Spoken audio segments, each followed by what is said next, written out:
तो ऐसा कोई सगा नहीं जिसको भाजपा ने ठगा नहीं।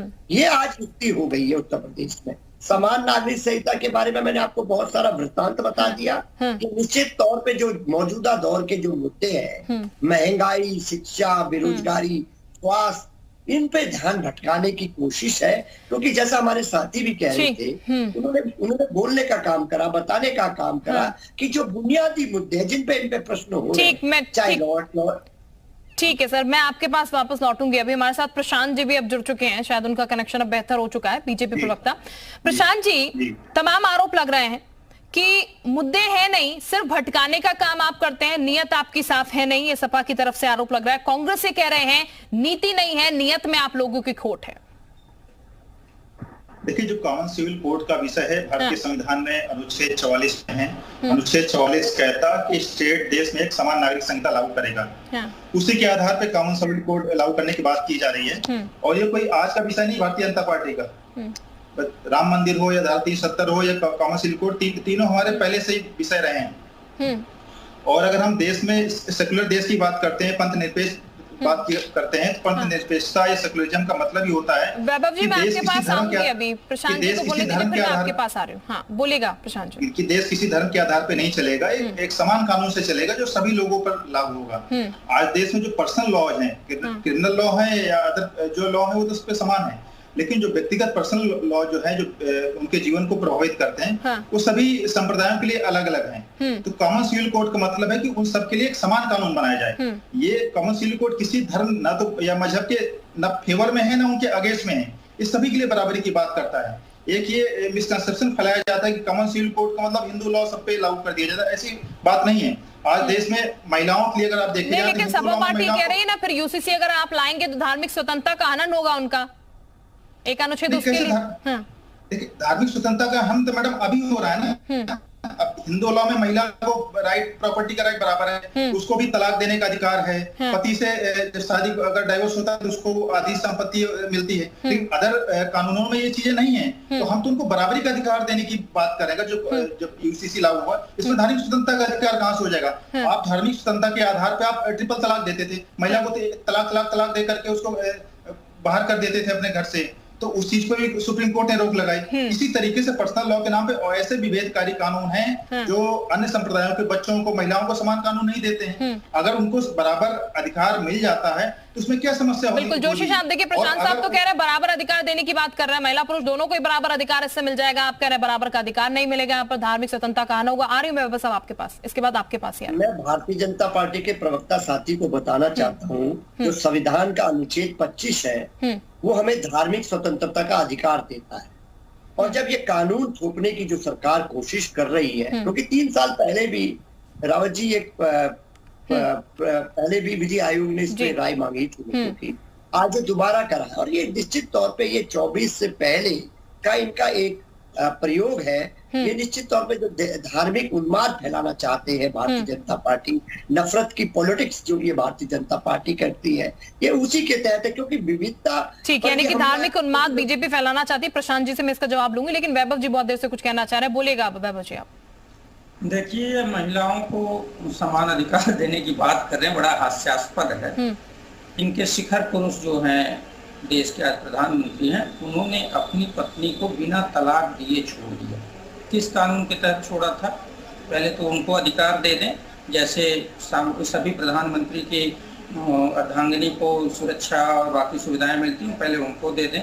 दूसरा, देश का गौरव बढ़ाने वाली ओलंपियंस महिला पहलवानों को समान अधिकार दे दें। जैसे किसी भी महिला का अगर नाबालिग बच्ची है, वो आरोप लगाती है, तो पास्को में तत्काल 24 घंटे के अंदर अरेस्ट होता है, ब्रजभूषण को गिरफ्तार कर लें। तो जो मूल मुद्दे हैं उससे ये भटका रहे हैं। इनको पता नहीं है, जनता इनके खिलाफ मुखर हो चुकी है। और आपके इसी नक्कारेपन की वजह से अब जनता कह रही है समय आ गया है कि अब सत्ता को बदल दिया जाए और इनको विपक्ष में भेजना ही सत्ता बदलने का समय। प्रशांत जी तो कह रहे हैं सत्ता बदलने का समय आ गया है, यहाँ पर अधिकारों की बात कर रहे हैं।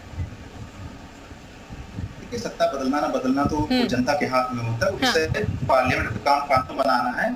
और इस स्टेज पे लॉ कमीशन ने केवल सभी से अपने सुझाव मांगे, जो भी स्टेक होल्डर्स हैं, जो संगठन है, देश के जो भी नागरिक हैं, अपने सुझाव दे सकते हैं। आप पक्ष में विपक्ष में जो आपके कुछ और भी सुझाव है उसको दे सकते हैं। विपक्ष को प्रशांत जी ऐसा क्यों लगता है कि जब भी कोई कानून लाया जाता है, जब भी कोई बदलाव किया जाता है, यूसीसी को लेकर तो खासकर विपक्ष हमेशा ये कह रहा है कि धार्मिक उन्माद फैलाने की कोशिश 2024 से पहले की जा रही है, या फिर ये तमाम जो कानून लाने की कोशिश हो रही है सिर्फ हिंदू मुस्लिम बीजेपी कर रही है। ये आरोप बार बार क्यों सत्ता विपक्षी पार्टी की तरफ से आप पे लगते हैं?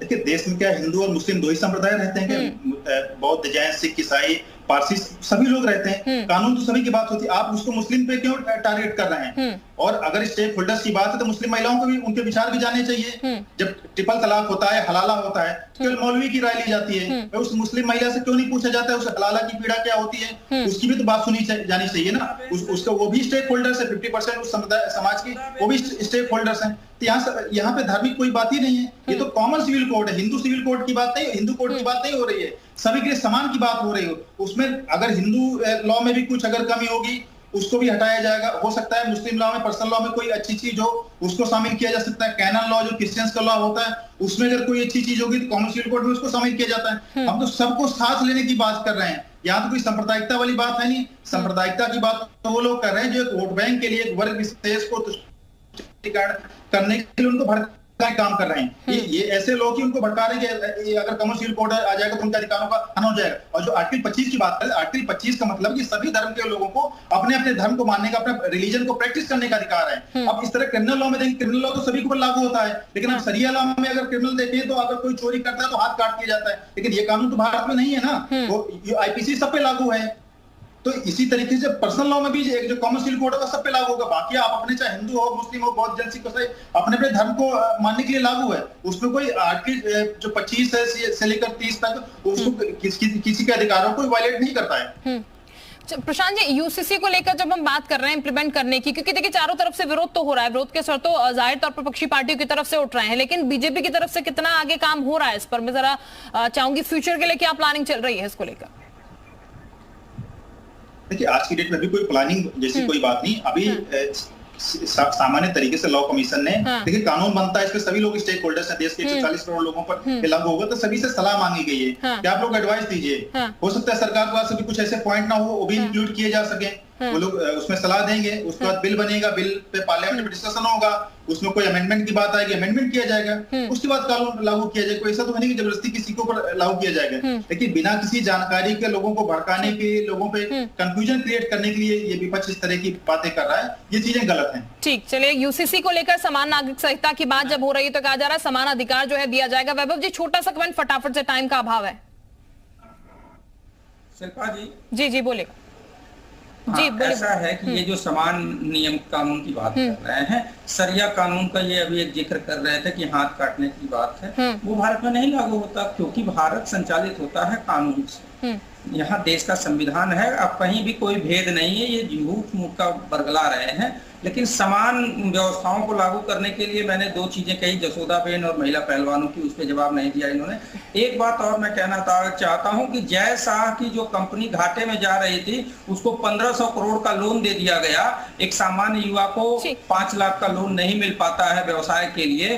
पहले इस व्यवस्था को दुरुस्त कर लेते, इससे पूरे देश के युवा लाभान्वित होते। आप सिर्फ हिंदू मुस्लिम करने के चक्कर में आपके पास जवाब नहीं है, रोजगार नहीं दे पा रहे हैं, इसलिए इधर उधर घुमाने का प्रयास कर रहे हैं लोग। समय का अभाव है मेरे घुमा रहे हैं भाजपा के साथी, आप घुमा रहे हैं। समय का अभाव है मेरे पास। यूसीसी को लाने की बात हो रही है, लेकिन तमाम पार्टियां जो विपक्षी पार्टियां जो उनकी तरफ से विरोध हो रहा है। हालांकि बीजेपी की तरफ से साफ तौर पर कहा जा रहा है कि ये सभी को समान अधिकार देने के लिए है। बहरहाल आप तीनों का बहुत शुक्रिया हमारे साथ चर्चा में जुड़ने के लिए।